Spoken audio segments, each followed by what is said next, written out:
Welcome to the podcast today. It's Monday, April 25th, 1:46. Alexandria, we're about to wrap up 4 months of 2022, which puts us, 5 months till your wedding date? Yeah, 5 months. No pressure. No, I think I'm getting more excited and less anxious. You're checking boxes off in a very measured and meticulous fashion. Do you love it? I feel like you would be proud of me. I am very proud of you. I'm reminding myself that we have to come up with a good phrase for you. Whatever the Bridezilla, ain't it? Right. Like, what is we'll take submissions for whatever the opposite of Bridezilla is. Yeah, let's do that. I'm curious what people will come up with. But yeah, I'm like, Mom and I did that today, the picture that I sent over to you. And that was kind of like what I came up with in my head. And you know how you come up with something or you have an idea, whether it's an outfit or maybe for you, like a shoe design or something. And then like you execute it and it really does exactly what you wanted it to do. Yes. That was that. I felt really good about it, and it's inexpensive. So like, nope, don't tell me you can't have a nice upscale, like fancy wedding on a minimal budget. I don't want to hear it. I think you're right on there, and I think this goes back to everything I've always thought about weddings, and it's probably pretty accurate about women and weddings, and it's probably mostly accurate because, and it's what makes you the opposite of Bridezilla, where this is literally like the pinnacle of what so many girls, ladies, women of all ages have sought their entire life.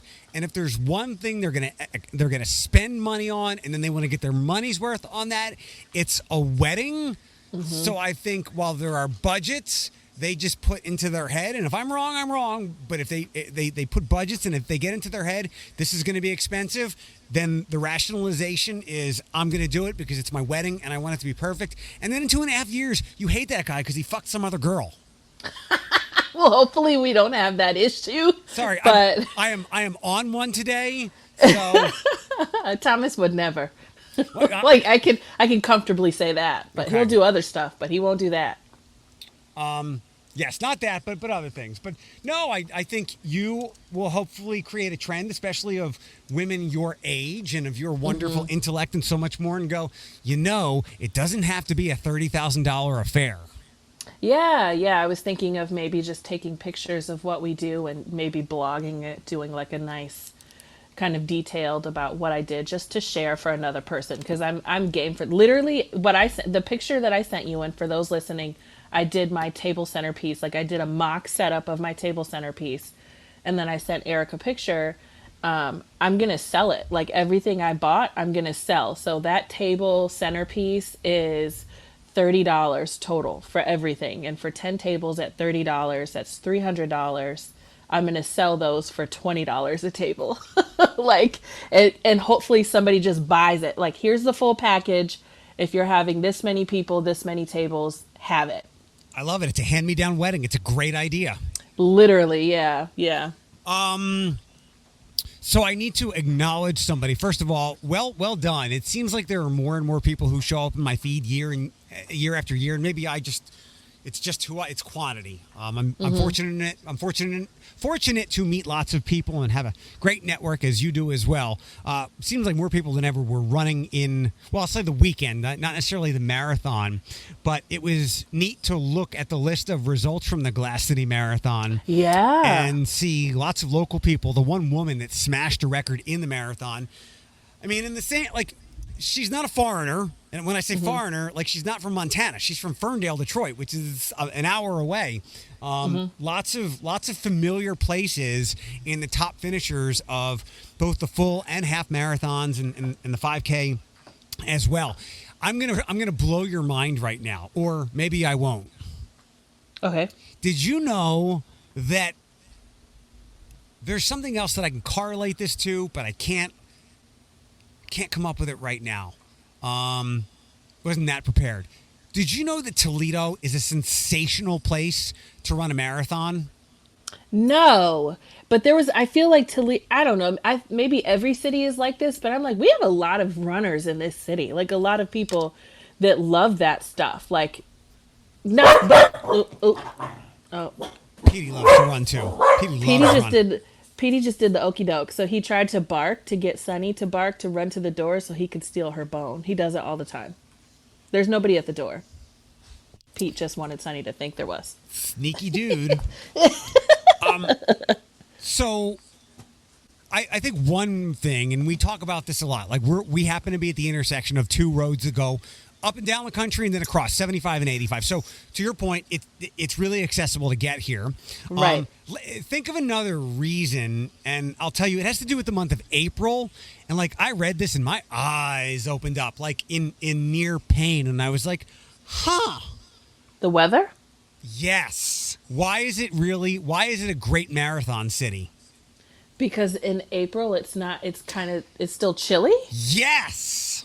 Uh-huh. Yeah, Wow. I never would have thought about that, but yeah, the marathon is in April, and I was reading the preview I think on Saturday, and it talked about how it's great for to start off marathon season because it's not grueling, because it's never like it was yesterday, sunny and 80. It's more likely, and this probably.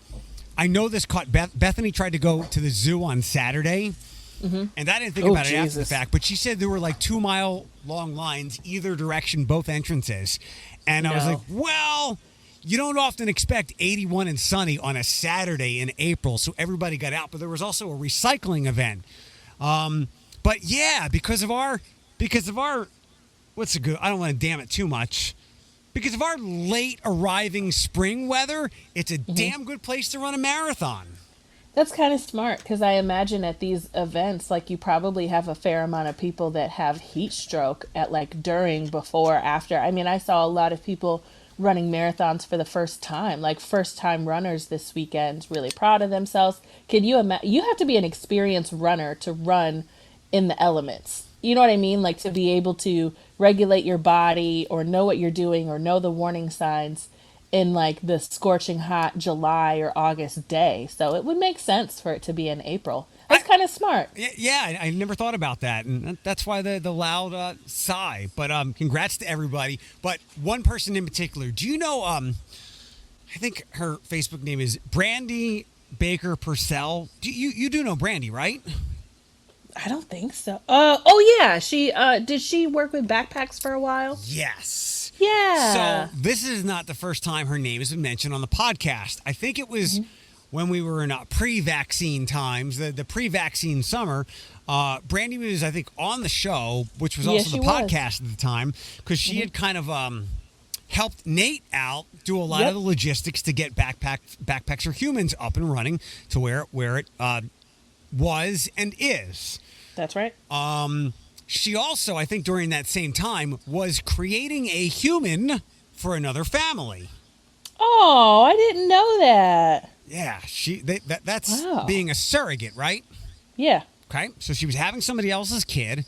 Then Friday, I watched her, like, she seemed to be running around the logistics or was the point person for the expo day, which was pretty incredible. I didn't know that there was like a giant health, wellness, and running expo in Savage as part of the marathon. I thought people just got their stuff, showed up, ran, walked, whatever. It was a really neat event setup they had. It looked like it, yeah. Brandy was the point person for that, and now she's doing development for Sarah Hegarty at the Heart Association. Is she? Good for her. Acknowledgement. I wish I could give her more, but man, that is a hell of a human being. Mm-hmm. I remember I met her a couple times, and I know that she was on the podcast. She's very kind. Like, to boot, she's also really kind, which is nice. I also didn't know that there was a health expo, and I was like, damn it, I would have done a mental health table if I knew. Although runners probably are, not to say they have really good mental health, but if you're a runner, you know, exercise is great for your mental health is what I'm trying to say. Doing a table would not have been inappropriate by any stretch of the imagination. There were places there for physical health, but mental certainly plays into that. And that is a neat little segue into something. Okay. I came across an article today, and would you say that I like or dislike catchphrases, buzzwords, popular words. You dislike them. Trigger, trigger, trigger, Yes. trigger, trigger. Stop it. Stop it. Yes. Trigger, the word trigger triggers me. Uh-huh. So I kind of, I pick my battles, and I usually fight them here on the podcast, so they're not hitting like a massive audience. I'm done with the word self-care. And look, you do you. I don't care what it is. If you can call something self-care, I don't care how inane it is. If you like to hammer nails or what, fine. If you want to call it self-care, but I came across an article today and it called it mental health hygiene. Do you like it? I don't like it. Okay, let me, and this is why I wanted to bring it up. Not thinking that we would disagree, but let me give you my argument. Like, Okay. we have really pushed self-care into, like, it's in lit territory now. Like, the kids used it, the adults used it, and now there's an older, uncool sports talk host that is learning it, and it just doesn't get used anymore except for that guy. I think we've done that with self-care, but again, if it works for you and it makes you feel better, fine. But the article talks about with hygiene, we kind of begrudgingly do it in the sense that nobody likes shaving, right? Right. That's a hygiene thing. I do like bathing myself, but I'm sure there are some people, I know you probably don't wash your hair every day, and it's a bit of a chore, but a hygiene thing as well, right? Yeah, skincare too. Skincare Yep. is my biggest fucking, like, I need to do it, but I'm just like, God, I don't have time. Brushing your teeth. If I want to get my ass to bed, between like washing my face or putting stuff on my face, which is supposed to be like anti-aging, the retinol stuff. If it's a choice between doing that and brushing my teeth, and I just want to get my ass into bed, it's the face stuff, not the teeth brushing. Also, a hygiene thing. And I don't want to get into like people who allow their body hair to grow out and natural. This is not that. I'm just saying when it's a hygiene thing, you kind of have to do it begrudgingly, but if you do it and you do it regularly, it produces good results. You brush your teeth, you have good oral health, no cavities. You do your face stuff, hopefully you keep your skin pretty clean and clear and on and on. And I think if we employ a mental health hygiene aspect to it, rather than something more therapeutic, it could potentially get us into better routines where we're not maybe falling back as much as we do. Gotcha. Yeah, okay. I mean, I get it. Okay. But yes, like it's because it makes it necessary. It also, like, mental health hygiene or mental hygiene, like, you have to do hygiene. You should take care of your mental, people have different ways of doing it as well. I don't know. It could work. What about mind control? I would love that. Someone mind control me out of bad moods. let me give you one more. Let me give you one more example. And maybe this is the best one. Like, some people will say, and we both falter this, though it's not self-care. It's more wallowing, but like eating junk food. Right. There's some people who say, look, my self-care is my naughty snack after dinner or something edible. And I'm not talking about weed or anything like that. At the end of the week, it's a 400-calorie. That's probably low. A 600-calorie beverage at Starbucks instead of a 200 one, and it's my treat. It's my self-care for getting through the week. There's nothing wrong. What's that? I made a cheesecake. There you go. But if you don't post pictures, it didn't happen. Yeah, I'm not going to post pictures. Those are like self-care treats, but we know we get there and the hard work and the better results comes from watching what we eat 3 times a day, what goes into those meals, so on and so forth. And it's like going to the gym. Like, if I don't want to go, if you don't sweat, it's not worth it. But you really have to try hard at something, and you really have to, like, going to the gym is another one.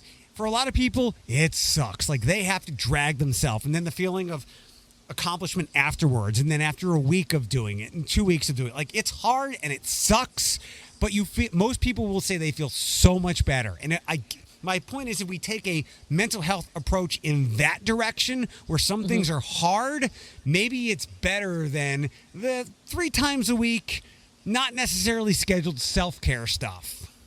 That's a really good point, and I think a lot of people don't talk about that. Like, taking care of yourself is extremely hard. Like, it's not, it's good for you, but it's not something that you can easily do. I was just talking with Thomas about this yesterday because, as I told you this morning, I've had a little bit of a rough night into the day, so I took the day off. I spent yesterday preparing for my week. So I went grocery shopping and I made dinner, and your weekends are to do the things. I read somewhere where it was like, what you do on the weekend is for the life you want. Like, you know what I mean? The thing, Sunny, I'm sorry. Is she really loud? No, you're good. She's in the bedroom fighting with Pete. Anyway, and so this weekend I ran errands and did the things that I knew I needed to do. Sunday specifically, I really did the stuff that I needed to do to be prepared for the week. I was exhausted, and I didn't really have any time to do anything else. Like, did I go out of my way to make a cheesecake? Yes, I did. But other than that, I ran errands, went grocery shopping, cooked dinner just for the day, not meal prep for the week. And I was exhausted, and I was doing the things that I don't have time to do during the week. You know what I mean? But I know it was for the greater good. So I just had lunch right before we hopped on, and I intentionally prepared to have a really healthy lunch. And it was great. It tasted great. You know what I mean? And all this week, I will have lunch and meals for this week, so I don't need to stop and get fast food. I just know that I'm going to have to muscle through it and cook my meals when I get home and or do them at work. But it's rough. And you know what? Now that we talk this out, it can be both. There can be daily mental health hygiene, and there can be self-care. So we don't have to split the two up, and everybody can have their favorite mental health buzzword. Gotcha. Next thing, speaking of mental health, thank God Britney has put her goddamn phone down. Well, she just said she was going to put her phone down. Okay. That's the 3rd time she said that. She's not gonna. Well, she might not, but look, the previous attempts have not made them my way. And from the beginning of her freedom from her dad, and even slightly before this, when Free Britney was ramping up, I'm like, girl, put your phone down. And I tried to tactfully do this on the air today. I'm very careful with my words with Britney. I can be more forward here, which is if I were an opposing lawyer, Britney just puts her evidence out for that prosecutor or whoever out on her social media. Exactly. And it makes her look unfit to be a mother many times. You're correct. We are careful with what we say. I tend to be careful with what I say, especially with what I do for work. But I do agree, and this is not only is this just based on observation. And again, we are only observing what she's allowing us to observe, other than the information that comes out from staff members and etc. I think she assaulted her cleaner, the person who comes in and cleans her home, just a couple weeks after her guardianship was released. Whatever, I know there's a different name for it. Based on some of those things, but we also have a prior history of Britney, and I believe the custody of her children was in question, if not taken from her, when she was young, and her children were still young kids, based on things that she was doing from her mental health. So this is also historical. These are factual things that had happened in other pregnancies. And what we do know is when you do have a mental illness, a serious one, and you're being medicated for them, you cannot often take those medications when you're pregnant. And so this could get really dicey for Britney. And these are just facts. This is not speculation. It's not us gossiping. It's not us being mean. Based on what we know from our observations, with the assumption that she does have, I believe it said that she had bipolar disorder. That's a serious mental illness. Those are serious medications, and you can't always take them when you're pregnant, which is dangerous for her. I'm glad that she's doing this, and I would guess most people who have experimented with limiting certain things on their phone. We'll just use it for the sake of this argument. They have decided to take off whatever their social media is of choice where they spend the most time. And they're constantly checking whether you decide to quit it for a day, a week, a month. I'm pretty certain most people have had positive benefits from that and wish they had done it sooner. Any positive that Britney could get from being on Instagram, which is likely attention, is the bad kind of positive. Right. Like, yeah, you go on there and people tell you you're going to be okay. We're rooting for you. We're so glad you're... It's affirmation where it's the bad kind of affirmation. People are supporting her not necessarily greatest behaviors. And I'm glad that she's put it down. I hope she stays off of it. I hope she realizes that she didn't need to be there through all of this. And I hope she can get some wits back about her because, in a way, those people who were maybe attempting to do good were also intoxicating to her. And causing some of the erratic things where we doom scroll, she doom posts, where you've showed me things and it's just weird. And like we scroll down our phones to find like the weird shit, and then we just, it's satisfied and we shut it down. She posts to me like weird stuff to get people's attention, so she gets that affirmation, when in reality, like the best thing she could possibly be doing is putting on sunglasses, a hat, and a hoodie, and going and overspending at Target and staying out of the public eye. I hope that she does have people. I mean, what I do know, so I say all that to say, and this is somebody that's worked in mental health with people with serious mental illnesses for going on 6 years.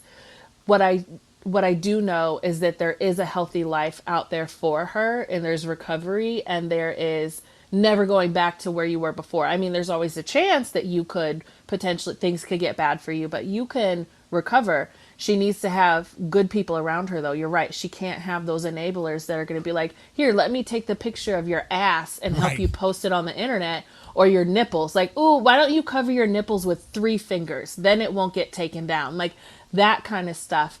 And like when I think of stuff like this and what, if she is pregnant, what that could mean for her, I think of, I can't think of that football player's name that like he had a plan in place and he's like, if I get bad, work with the police department, work with my family, and take my guns. You know what I mean? Like there was a plan. It's almost like a rap plan that she needs to have, a wellness and recovery action plan, something in place that, she can say like, listen, if things start to get bad for me, if you see me making terrible decisions, if you see me like doing things that aren't in my best interest or the best interest of my child, or that are going to like risk being a mother, I need you to step in and I need you to do this for this period of time. And I'm going to sign off and give you permission for that. You're not giving away your rights. You're just acknowledging that sometimes your mental health can get so bad that you don't understand what you're doing. I don't think she has any of those people around her because those people, had they been doing their jobs, would have stopped this long ago.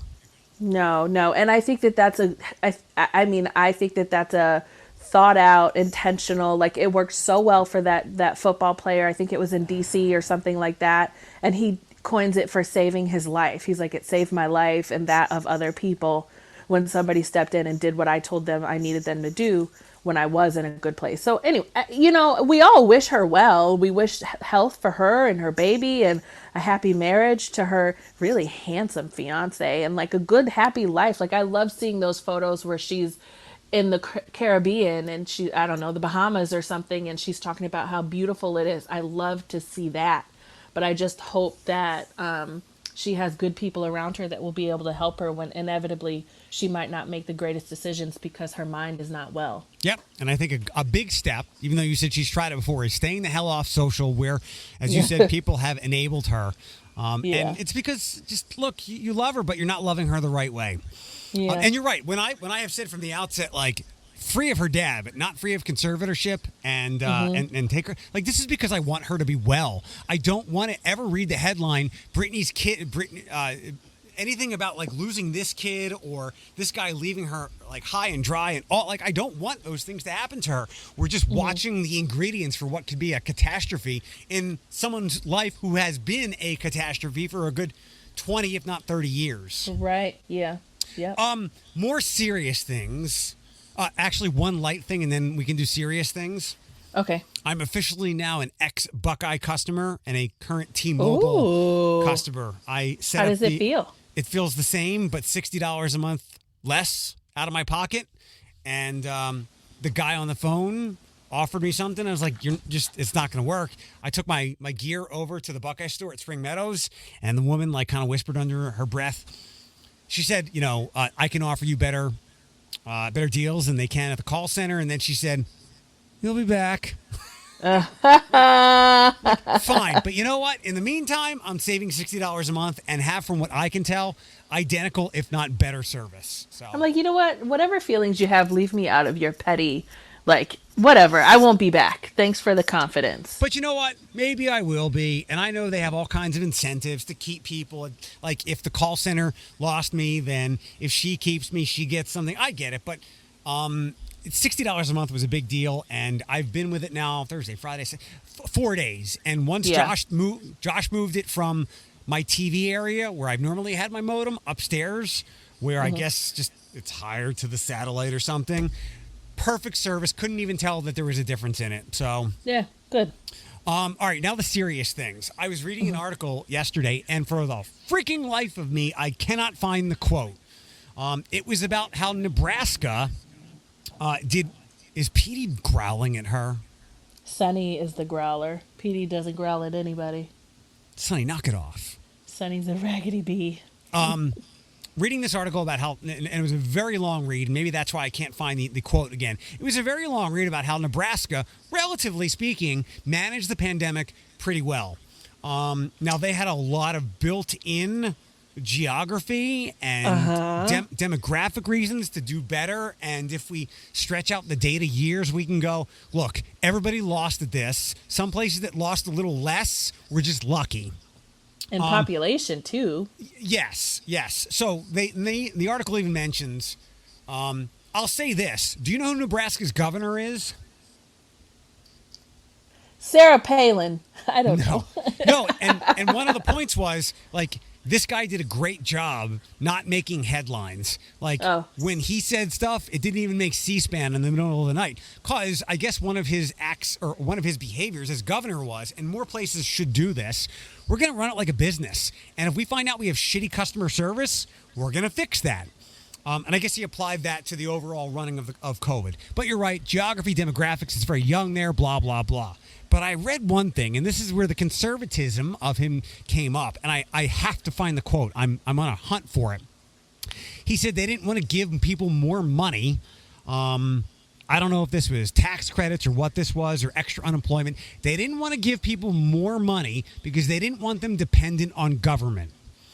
Now, I have come around in the same way that we have seen people didn't quit their jobs. They just went to other ones. We have better perspective.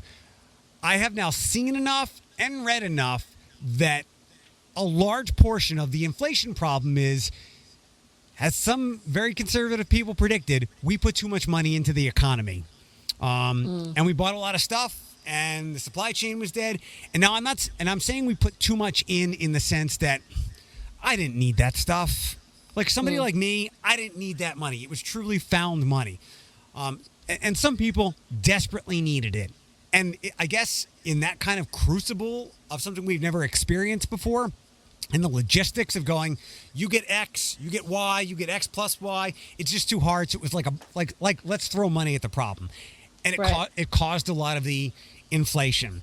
To counter what their governor thought about, giving people too much money and making them reliant on the government, it makes me think, how many people were in bad situations because of, as we talk about, their zip code, and they absolutely needed to be reliant on government? Because I know this is a common conservative point.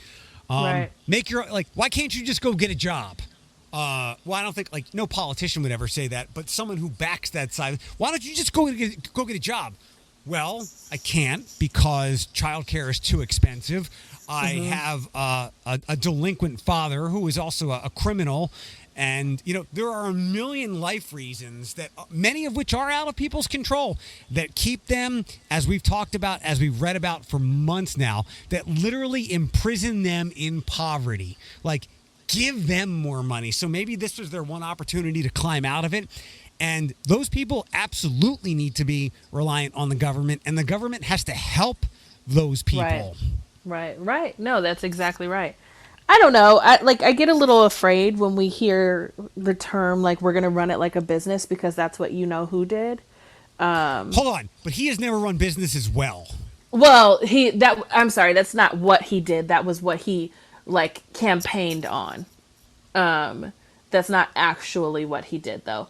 So, yeah, but and yes, I think we also if somebody wants to do the podcast search back, like I think we also talked about this, like, great, thanks for the stimulus. However, what is this going to do to us in the long term? Like, where's all this money coming from? Yeah. And somebody's got to pay for it. Like, something's got to happen here. So I did not disagree with that. And I would also agree with you that I think that, some of the troubles that are happening right now is the aftershock. So I think I used the term aftershock at work the other day when we were like, why are there so many like mentally unwell people in the community at the moment? And I'm like, it's COVID aftershock, like 100%.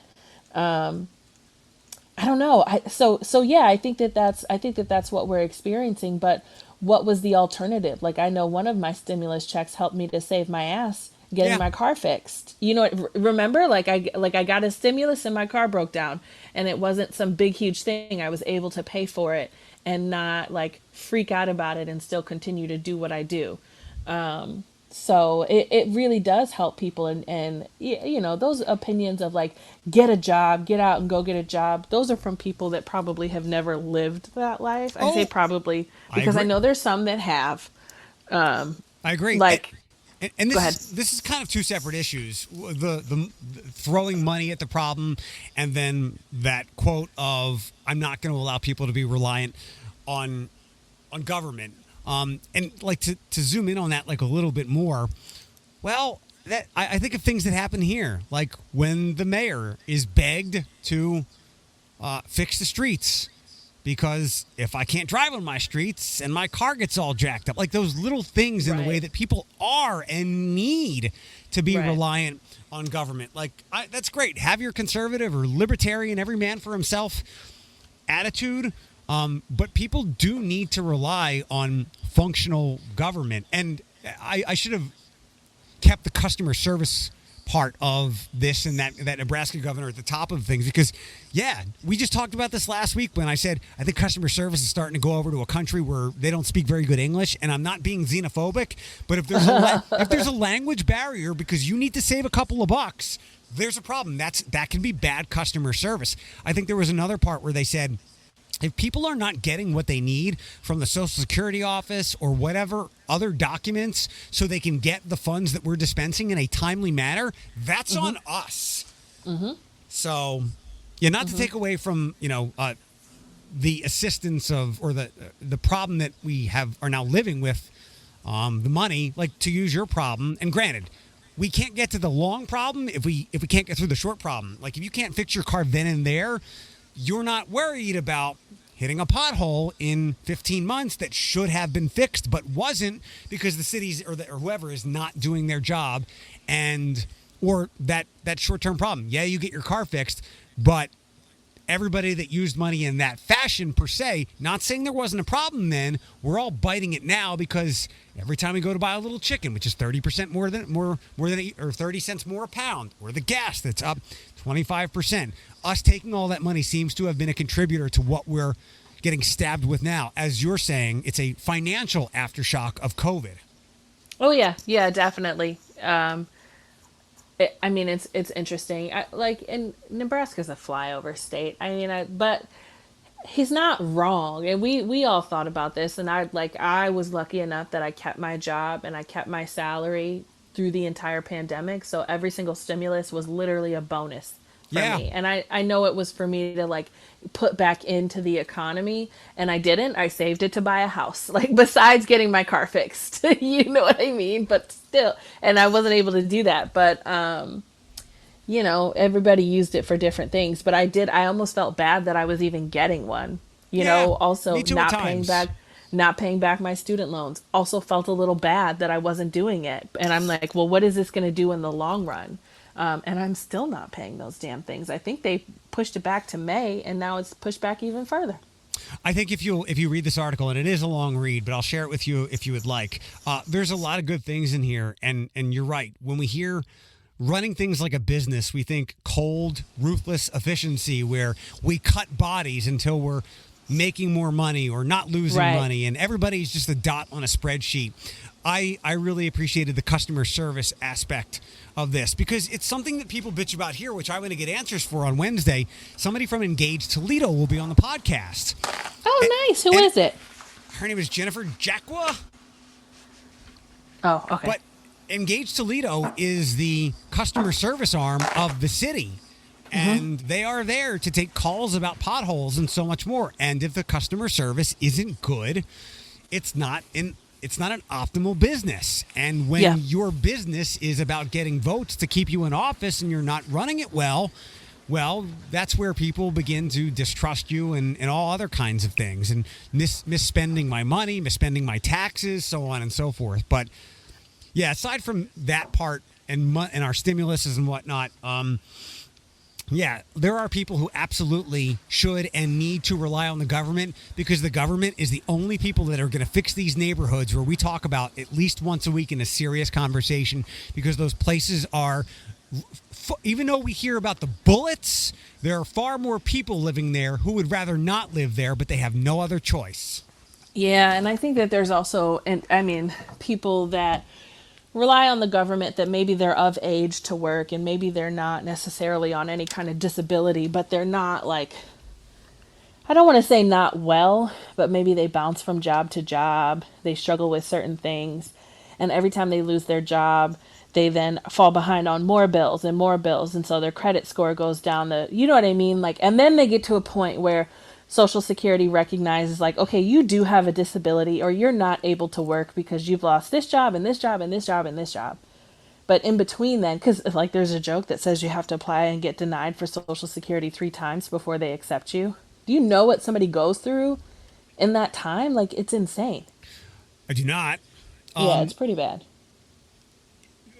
Before we had these discussions, I used to say to people, and I don't think this is the person you were alluding to right there, where people would say, people just take advantage and they don't work and they're Right. lazy and they're getting free handouts. And I would say to Right, them, no.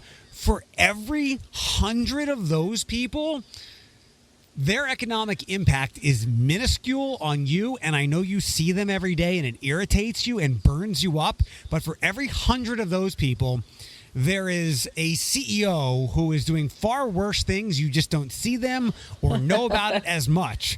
And Correct. those people are maybe getting you on the fast track to be like those other people who may or may not be taking advantage of the system. But trust me, there are far fewer people taking advantage of the system at the top. That is why we are where we are now with this massive income gap and inequality gap, which would have happened just not at this speed if COVID wasn't here, because that gap has been growing for 150 years. And I think that you know, one of the things that I feel like I know, but I don't have any hardcore facts, is that some of those like CEOs and senior level positions, you know, while you may have gotten like a little raise during the pandemic or you got yourself a bonus, they got thousands. Like, you know what I mean? Like, it still wasn't evenly distributed.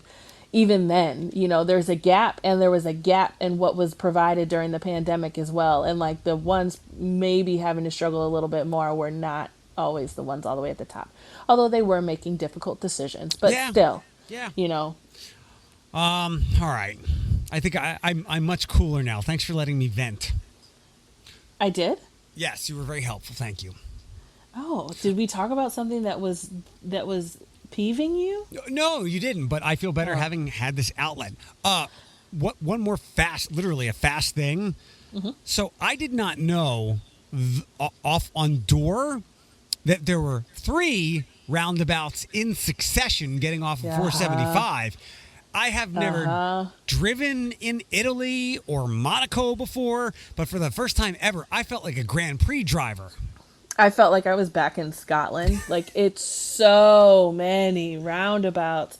Because my friend lives over there, so I have to get off of 475 and take Door past McCord. So I have to go through all 3 roundabouts. And I was like giving directions to one of my girlfriends. And I didn't realize that there's a lot of people that are not familiar with roundabouts and what to do in them. And we're just putting them in the city as if everybody knows how to navigate them. And I was kind of shocked when she was going through it because she was like, "Oh my God, what do I do? What do I do?" So we should. You're right. And I, as an advocate of roundabouts, there should have been some type of roundabout training, and I am completely serious. Like, take everybody to Detroit and the trail, or Detroit and whatever, Detroit and Burn, and let them practice outside of Ernest, and then everybody gets a celebratory beer, because you're right, they don't know how to do it. And for the first time in my life, I have been afraid to be in a vehicle. Not because, and it was this Saturday, I texted Bethany because she's over there more often than I am. I am not afraid of myself. In fact, I am an aggressive driver in the sense that if you hesitate, you will die. Like, I watched it and I sat white-knuckled in the passenger seat watching my Grammy drive when I was a kid. And the fact that she was overly cautious and slow, it was the closest I've come to death without being in an accident. And to watch people's hesitation in roundabouts as I'm professionally in an experienced way getting through them actually kind of scared me. Because when I told Bethany, I'm like, I'm afraid. She's like, don't you know how to drive a roundabout? I said, I do. It's them. It's these bullets coming at me that don't know what they're doing. Yeah, there's a roundabout in Sterling Heights that's 3 lanes. Like, the 2-lane ones the 1-lane ones, easy. The 2-lane ones, a little dangerous. The 3-lane ones, good luck. But I had an idea years ago, and we may have talked about it on the podcast, or it might have been before you and I became friends. We need one of our news friends, somebody at one of these local stations. Like, I need them to do a regular story once a week, and they're in the car driving through, this is how you do this. This is how, like, especially where some of the construction, teaching somebody how to merge onto the highway, like, if you are in a merge lane, right? If you're merging onto the highway, you need to be accelerating. And if you are in the merge lane where cars are merging into your lane, you either need to be willing to move forward or move behind, but not in a way that's selfish. Like, you know what I mean? To your point, I think one of the things that trips people up with roundabouts is that is not a stop sign. It's yield. Not stop. Yes, exactly. And so when to yield, when not to yield, like, it's meant to be, if there's no cars coming, you're just supposed to keep going. Keep going, keep going, keep going. If there's a car, slow down. For me, it's like slow down leading up to it so that you can still keep going. Yes. Like, it's my goal to never have to stop. Like, it's my goal to always, like, keep moving, so I'm not actually coming to a complete stop ever. You gave the best advice. As you are getting into it and approaching the yield, you should be slowing your momentum, but not so much that if that car passes, you continue at a regular speed past the yield, which again does not say stop. Like, I just need, so this is a really good learning experience for people that don't know roundabouts. And now we need one of the news stations to pick it up. I need somebody to be taught how to do a zipper merge, like, onto the highway. And like, please. Do you know why I think people will never get the zipper? Because that's selfishness and wanting to be first.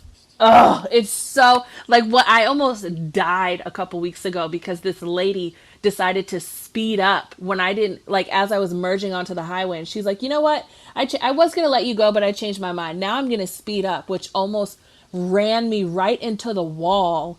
And I was already going like 55 miles per hour because I was having to speed. It's a very short merge. It's kind of like up by Port Huron, like when I forget what highway it is in Michigan, where you're merging onto Port Huron and you've got like 20 feet, and that's it. Is that 696 onto 94 or 96? I think so. I don't know. Well, look, your chances of dying in a vehicle are magnified about 10 times just crossing the border from here to Michigan anyway.